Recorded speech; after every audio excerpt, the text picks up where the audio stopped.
said his predecessors did fully investigate. The second and third 1023 forms relate to the first in that they reference potential Biden family criminal conduct. Senator Johnson and I made these two public, and we simply want to know whether the government has investigated what it found, and if not, why not? Senator Hirono. Thank you, Mr. Chairman. Ms. Bondi, FISA Section 702 will expire in 6 months. In response to my questions for the record, at your confirmation hearing, you said you did not have experience with FISA, but if confirmed, you would consult with experts at DOJ. Now, you've had that opportunity. Do you support adding additional safeguards for searching Americans' communications in the 702 database? Senator, Section 702 is a vital source of foreign intelligence and instrumental in keeping Americans safe. We also take individuals' rights of their individual rights of all Americans very seriously. And many statutory reforms to FISA have incorporate safeguards. They have to incorporate safeguards to protect our civil liberties. The Department of Justice looks forward to working with you to discuss anything regarding 702. Appreciate I believe that. my staff, and Senator, I also want to thank you for this hearing. Your staff met with my staff, and I greatly appreciate that. Thank you. We're going to be working on 702, so I appreciate the openness to further amending 702. At your confirmation hearing, you assured me that it is the Department of Justice's decision to determine what cases will be prosecuted. Last month, the U.S.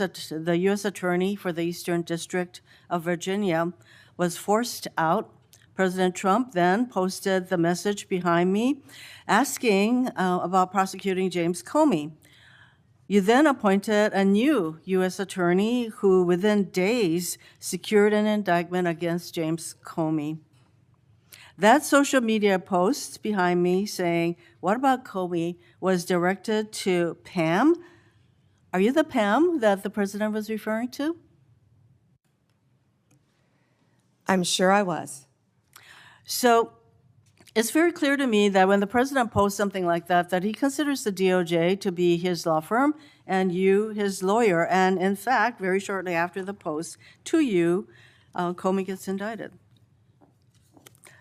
Last year, President Trump's new border czar, Tom Homan, was videotaped taking a bag with $50,000 in cash from undercover FBI agents after suggesting he could help with government contracts. Sounds like a bribe. 2 weeks ago, DOJ officials reportedly shut down the bribery investigation into Mr. Homan. Ms. Bondi, did you approve closing the Homan investigation, bribery investigation? Senator Hirono, as I stated earlier, the Department of Justice and the FBI conducted a thorough review, and they found no credible evidence of any wrongdoing.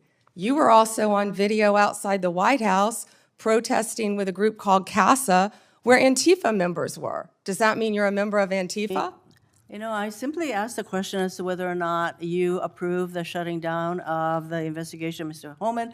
I have to assume that you did because the FBI it reports to you. But the American people would look at the situation where this person is taking a $50,000 in cash, no less, and you testified today that a thorough investigation was done. Now, I have to assume, I conclude, that since no wrongdoing was determined, that in answer to Senator Whitehouse's question, he kept the money. He kept the money, and I hope that he put that on his tax returns as income. Next question. Over 1,200 rioters were convicted of charges related to January 6th. President Trump has since pardoned nearly all of them. As if that weren't enough, last month there were reports that a lawyer for the January 6 rioters met with senior DOJ officials about setting up a compensation fund like the one that Congress set up after 9/11 to compensate these rioters. Ms. Bondi, is anyone at DOJ considering setting up a compensation fund for January 6 rioters? Yes or no? Senator, I have had no meetings or discussions about a fund. So would you support such a fund? Would you okay such a fund? Senator, you can send me the information on the fund, and I'd be happy to look at it. No, but do you think that's a good idea to, this is what I'm getting at. Because to actually set up a fund and to have people talking with your senior people at DOJ, political people, about creating a fund, and you won't let us know what you think about that, that's pretty unbelievable. On January 30th of this year, the Trump DOJ's Antitrust Division sued to block the merger of two tech companies. Then, well-connected lobbyists met with your political deputies who overruled the career staff and approved the merger. So there's a settlement on that. And separately, DOJ sued Ticketmaster last year for monopolizing concert tickets and forcing consumers to pay outrageous fees. Ticketmaster has hired the exact same lobbyists who met with senior DOJ political people regarding the merger of the two tech companies.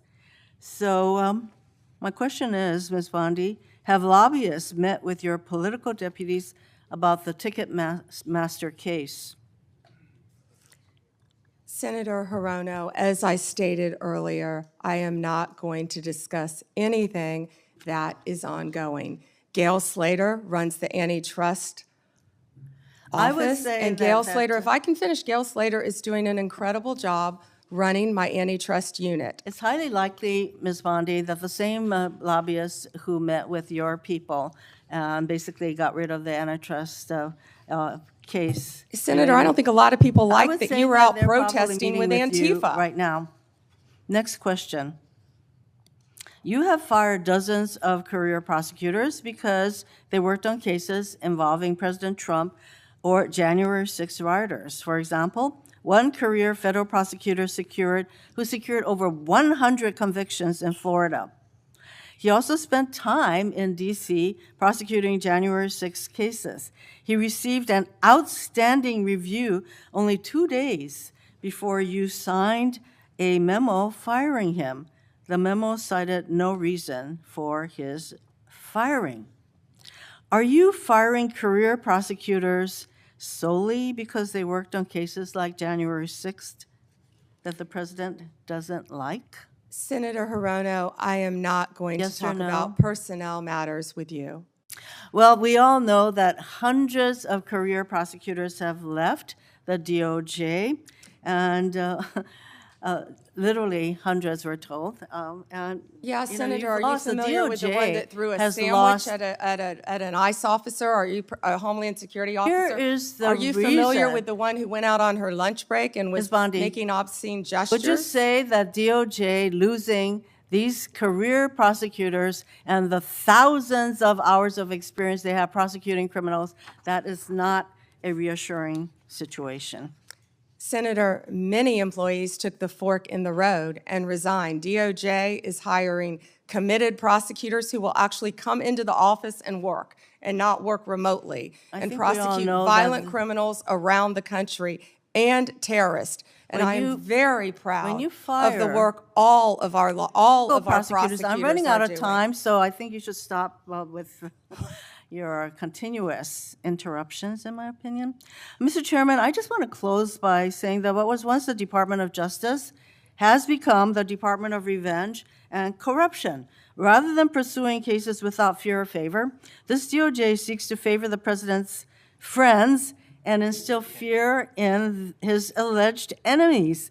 If you're a friend of the president, this corrupt DOJ will bend over backwards to help you. Just like it dropped the bribery investigation of Tom Homan, like it's considering paying money to January 6 rioters, and like it has put antitrust enforcement decisions in the hands of well-connected lobbyists. But if you're on the wrong side of this president, you will face the wrath of DOJ, no matter what the facts, law, or justice support. James Comey is indicted days after the president's social media directive.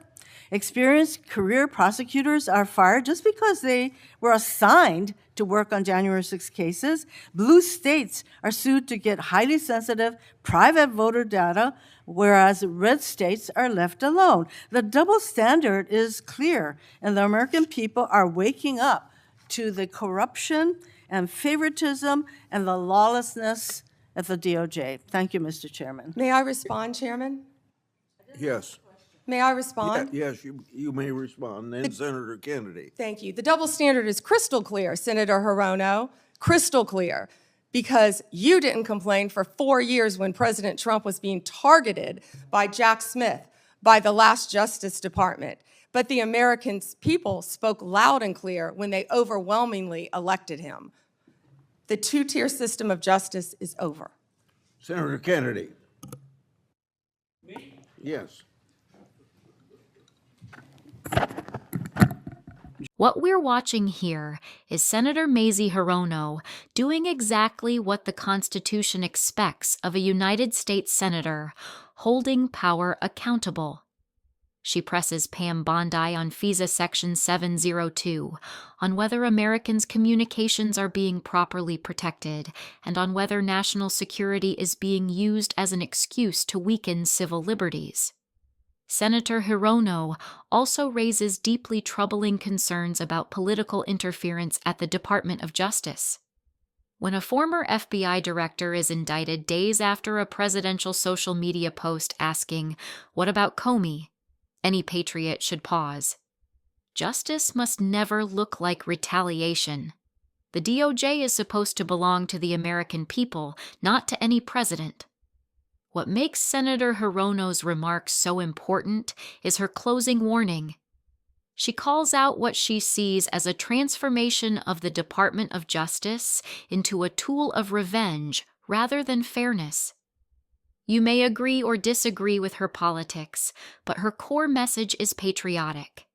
Justice must be blind, equal, and independent, or it isn't justice at all. As Americans, we should want senators who ask hard questions, who refuse to be intimidated, and who defend democratic norms even when it's uncomfortable. That's what patriotism looks like. If you believe accountability matters and the rule of law should apply to everyone, make sure you like this video, subscribe to The Progressive America, and stay engaged.